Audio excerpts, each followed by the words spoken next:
मैं प्रशांत प्रकाश घाटगे 31 Mumbai south parliamentary election में मैं खड़ा हूँ, जहाँ से एमपी चुने जाते हैं ताकि वो दिल्ली में बैठकर हमारे सारों के प्रश्न सॉल्व कर सके। यही सोच लेकर मैं ये इलेक्शन में एप्लीकेशन मेरा फॉर्म मैंने भरा। उस वक्त भी ऐसा कुछ तमाशा वहाँ पे ओल्ड कस्टम हाउस के परिसर में हुआ और मुझे फॉर्म भरने नहीं दिया जा रहा था। वो भी आप लोगों ने उस टाइम पे वो महसूस किया होगा। ये इसके बावजूद जब भी इलेक्शन डेट रिटर्न फॉर्म का जो आया 6 तारीख को 3 बजे तक फॉर्म रिटर्न लेना था और 4 बजे का उसका आचार संहिता का बारे में बताने का आरओ और सब बड़े बड़े ऑफिसर्स एंड कलेक्टर्स वहाँ पे आए थे और 3 बजे चिन्ह वाटप और कौन सा चिन्ह है उसका डिस्ट्रीब्यूशन था, जो मेरे लिए बहुत इम्पोर्टेंट था। चिन्ह कोई भी हो, हमें 3 चिन्ह देने का उन्होंने बोला था और उसमें से जो भी है गवर्नमेंट डिसाइड करके देगी। पर वो उस टाइम पे उस प्रक्रिया में मुझे वहाँ पे जाना था और उस टाइम पे यामिनी जादव उनके पोस्ट होल्डर विभाग प्रमुख है, वो उनके माध्यम से मेरे को इन्होंने शिवसेना शिंदेगढ़ इनके सचिव मेरी पार्टी सेक्रेटरी इनसे इन्होंने मेरी फ़ोन पे कन्वर्सेशन किया और वहाँ पे इन्होंने मुझे खरीदने के लिए हम पैसे देने की बात की।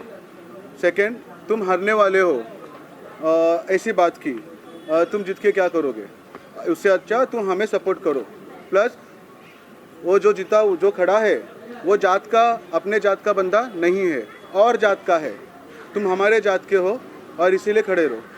मैं को खासदार या कोई भी खासदार बने वो क्या किसी से एक ही जात का होना चाहिए क्या?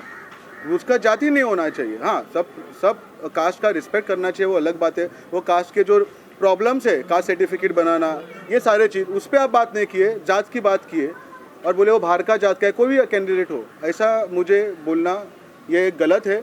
जात के ऊपर बोलना उस कॉन्वर्जेशन में जितना भी ये कन्वर्सेशन में जितना भी चीज़ वहाँ पे हुआ, ये सारे चीज़ में आचार संहिता का पूरा तरीके से उल्लंघन हो रहा था।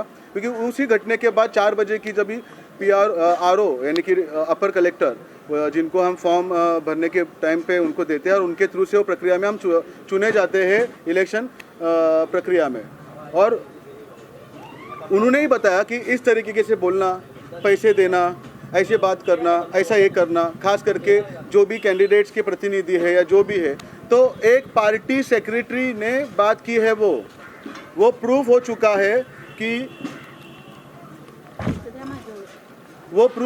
है कि वो पार्टी सेक्रेटरी है।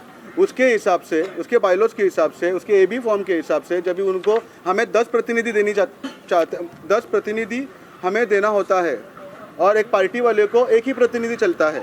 ये हम अपक्ष जो है इनका डायरेक्टली उनके साथ झगड़ा है और इस तरीके से उस एबी फॉर्म में सेक्रेटरी इनका सही होना चाहिए या उनको सही करना होता है। और ऐसे पर्सनालिटी के बंदे ने मेरे से कन्वर्सेशन किया, एफआईआर हुई, उस कन्वर्सेशन का मैसेज बहुत लोगों को गया, पूरे महाराष्ट्र भर ने ये ऑडियो वो देखा। पुलिस ने कफपेट पुलिस स्टेशन और उनके सीनियर इंस्पेक्टर का मैं बहुत दिल से शुक्रगुजार हूँ, क्योंकि उन्होंने राइट टाइम पे राइट डिसीजन लिया। उन्होंने एफआईआर बनाया, उन्होंने प्रॉपर जो प्रक्रिया करनी थी पंच के लिए ये सारा चीज़ प्रॉपर किया। वो एक दिन में हो गया, उसके बाद एफआईआर आ गया, उसके बाद अरेस्ट अभी तक नहीं हुआ है। बेलेबल ऑफेंस है मैं मानता हूँ, पर कायदा एंड लॉ एक रास्ते पे रहने वाला जो भी एक गरीब बंदा है उसके लिए भी सेम है। और इस देश के राष्ट्रपति और प्रधानमंत्री जो भी बनेंगे, अभी एक राष्ट्रपति तो है, या जो भी प्रधानमंत्री बनेगा उसका भी सेम लॉ पे उसको जाना पड़ता है, कायदे से ऊपर ऐसा कुछ भी नहीं है। तो वो हिसाब से वैभव थोरात जो शिवसेना शिंदेगढ़ से सेक्रेटरी है, उनको डिस्क्वालीफाइड की प्रक्रिया में जाना होगा। उनके थ्रू से जो मास्टरमाइंड है यामिनी यशवंत जादव, उनको एज अ मास्टरमाइंड उनके लिए वो हो रहा था, एक पार्टी सेक्रेटरी ने बात की है तो वो उस प्रक्रिया में डिस्क्वालीफाइड होना चाहिए। ऐसी मांग और ऐसी जिद बोले तो ये मेरा अधिकार है, हम करते तो क्या होता, 1 सेकेंड में हम जेल में होते, पर इनके साथ ऐसा कुछ नहीं हो रहा है। मेरा हर दिन ये लोग खा रहे। दूसरी बात, सॉरी बीच में मैं रोक रहा हूँ, पुलिस प्रशासन ने मुझे सिक्योरिटी दी है, आप देख सकते हो, और वो सिक्योरिटी 24 आवर्स हमारे साथ में रहता है, पर वो 20 तारीख तक रहेगा। उसके बाद क्या? तो ऐसे सारे मुद्दे को लेकर मैं आज सामने आया हूँ कि मुझे न्याय चाहिए। मुझे न्याय चाहिए मतलब कोई एक बंदा प्रधानमंत्री कौन बनेगा उसको जिताने के लिए हम इलेक्शन में कुछ लोग प्रचार कर रहे हैं। कोई लोगों को गद्दारगिरी किसने किया, पर वो गद्दारगिरी का नुकसान हम आम आदमी को मिला। 6 महीना महाराष्ट्र में सरकार नहीं थी, 2.5 साल सरकार ली, पर वो न्यूट्रलाइज सरकार रही। जुडिशरी सिस्टम काम कर रही थी, IAS ऑफिसर उस पर काम कर रहे थे, इनको मौका ही नहीं मिला। और 5 साल में जितने भी प्रकल्प, जितने भी काम होना चाहिए था, ये इनके बीच में मूवमेंट की वजह से सब काम रुक गया। 5 साल हम पीछे चले गए। इतने बड़ी घटना करने के बाद ये लोग इस तरीके से मीन्स प्रेजेंटेबल हमारे साथ रह रहे, ये सब गलत है। इसीलिए मैं आज इलेक्शन कमीशन के पास गया था, मिस्टर महाजन, उनसे मिला। उनसे मिलने के बाद यानी कि पुलिस स्टेशन ने पहला बोला था कि अभी इलेक्शन कमीशन का बात है, आप उनके पास जाइए। फिर सह्याद्री गेस्ट हाउस में जब भी मैं गया था, हमारा सब जो भी खर्चा हुआ है उसके लिए उन्होंने बुलाया था। मेरी कुछ साइन बाकी थी, उसके लिए मैं गया था। सुबह 12 बजे पहले पहुंचने वाले हाँ मैं उधर, और मुझे 7 बजे तक वहाँ पे इन्वॉल्व करते रहे। यानी कि मुझे 10 दिन हो गया, मुझे एक भी प्रचार करने मिला नहीं। फिर वहाँ पे मुझे गाइडेंस मिला कि जो कोड ऑफ कंडक्ट का जो भी डिपार्टमेंट है, ये हमने महाजन जी के पास दिया है, आप वही सब डिसीजन मेकर है। और आरओ तो सब डिसीजन पे उनको पावर है, पर ये है हम आज 2:30-3 बजे मेरे सुरक्षा बल भी साथ में थे, हम गए महाजन जी को मिले, उनको सब बताया कि पार्टी सेक्रेटरी के बंदे ने मुझे ये किया है और प्रूफ हो चुका है, उसके लिए FIR हो गई है। अभी आपको इसके ऊपर कोड ऑफ कंडक्ट का क्या आपने डिसीजन लिया? उन्होंने डायरेक्टली बोला कि आपका इशू बहुत बड़ा है and I am very small for it, I am too small for it. ऐसा वो उन्होंने बोल के मुझे एक मैसेज दिया है कि ये सारा चीज़ बहुत बड़े लेवल पे कोई भी रहे, ये सब कुछ होने वाला नहीं है। जो पावर में है, जो ऑलरेडी लोग समझ गए कि जो आज पावर में है वही आगे पावर में आने वाला है, और इसीलिए अपनी सीटें बचाने के लिए, अपने पोस्ट बचाने के लिए कंडक्ट ऑफ कोर्ट सिर्फ इंडिपेंडेंट कैंडिडेट्स के लिए है, ऐसा लगता है। तो ये सारा चीज़ है। मैं कुछ अभी डिसीजन लिया है मैंने, वो मैं आपके सामने डिक्लेयर कर रहा हूँ। पर उसके पहले एक मुद्दा मेरे पास, मुद्दा चलो उछला ये एक फेस का गोनी भर के मुद्दे हैं। उसमें के कुछ मुद्दे में सिर्फ एक आपको बताता हूँ, और उसके बाद मैं क्या डिसीजन लिया है मैं आपको बता रहा हूँ। ये जो माड़ा कॉलोनी है, यहाँ पे हम 60 साल से रहते हैं, यहाँ के लोग। आप बिल्डिंग देखो सारा, यहाँ के लोगों को एक ट्रांजिट स्कीम में इन लोग के पास 300 का एरिया इन लोग को मिलने की उम्मीद है ही नहीं। अगर इनको 350 का एरिया चाहिए तो इनको कुलाबा के बाहर जाकर काम करना होगा, मतलब बाहर जाकर रहना होगा, ऐसा ये रूल है। पर 30 साल के ऊपर हम इधर वास किए हैं या इधर के लोग यहाँ पे रहते हैं, तो वो 33(5) के स्कीम में जा सकते हैं, जिससे उनको एटलीस्ट 500 से, मतलब रूल्स ये है, जब भी आप 33(7) और 33(5) में जब भी जाते हो, एक स्कीम है कंस्ट्रक्शन के लाइन में, तो उसमें आप 500 से 700 का एरिया तक या 300 से 1300 तक के एरिया तक जा सकते हैं। यहाँ के लोग 1 BHK नहीं, 1 RK से भी कम रूम में रहते हैं। कॉमन टॉयलेट्स है यहाँ पे, 10 बाय 10 के खुली रूम्स में ये लोग सब यहाँ पे रहते हैं। आप बताइए कि इनका अधिकार बनता है कि आगे जाके ये 2 BHK फ्लैट्स में या बड़े परिवार में जाए, क्योंकि उनकी दूसरी पीढ़ी चालू हुई है। इसीलिए मैंने एक संघर्ष किया था यहाँ पर। ये संघर्ष के सब डिटेल्स है। तो यहाँ पे मैंने ऐसे प्रपोजल लेके आया कि 33(9) और 33(7) अंतर्गत, क्योंकि दोनों भी प्लॉट का मेन लैंडलॉर्ड कलेक्टर है, इनको अभी तक कन्विंस हुआ ही नहीं है माड़ा को। पर चलो, माड़ा के हाथ में पूरा अथॉरिटी है, पर ये दोनों को मिलकर यहाँ पे बड़े फ्लैट्स मारने के और गरीबों को बड़ा रूम देने का एक अथॉरिटी कन्फर्मेशन मैंने करके लेके आया था।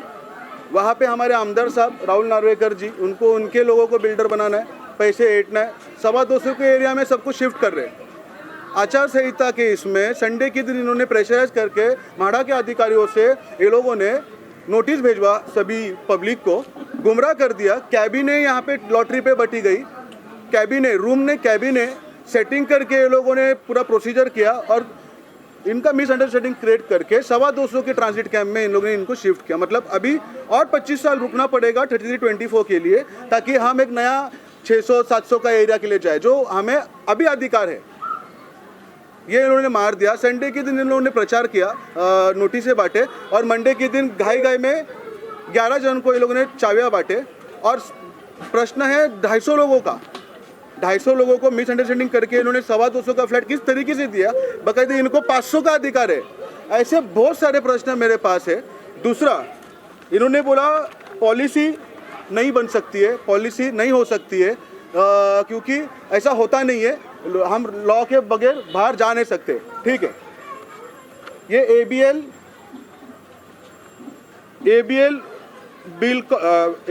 बिल्डकॉन एलएलपी, ये अविनाश भोसले जी जो है ना, अभी किधर प्रिजन में है कि बाहर है पता नहीं, बांद्रा में म्हाडा का SRA स्कीम, म्हाडा का स्कीम इन्होंने कमर्शियली एबीएल को दिया 33(9) के, इसमें 100% इंसेंटिव के साथ प्लस 35% एडिशनल।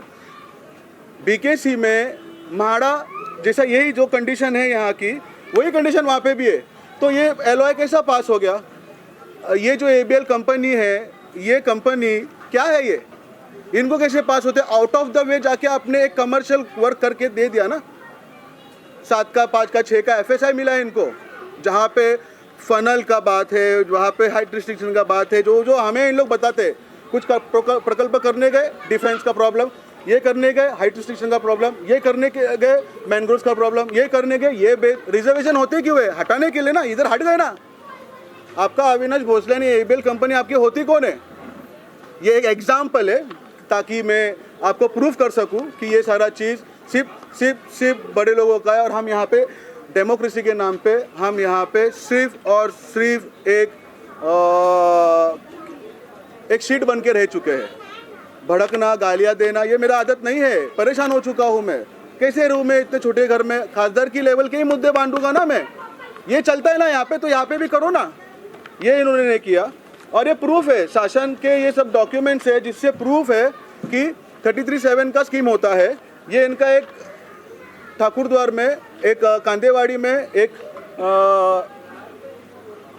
बिल्डिंग्स है, 31 बिल्डिंग्स है। इनको नोटिस भेजी, उसमें 4 म्हाडा का नोटिस है। उसमें नोटिस भेजा गया है कि 33 साल पुराना अगर कोई इमारतें तटीय इलाके में है, तो वो डेवलपर अपॉइंट करके अपना 33(5), 33(7), 33(9), 33(10), 33(11) ये जो भी कायदे में बैठे, उसके बाद वो उसका अधिकार उस थ्रो से वो डिक्लेयर कर सकता है, मांग सकता है। यहाँ पे नोटिस भेजते हो, ये सब चलता है ना, तो सबके लिए क्यों नहीं? एक म्हाडा को करेंगे तो 52 म्हाडा को करना पड़ेगा। अरे करो ना, तुम्हारा बाप का है क्या? हमारे बाप का है ना, हमारे लिए बना है ना गवर्नमेंट एंड हाउसिंग डिपार्टमेंट, तो हमको दो ना।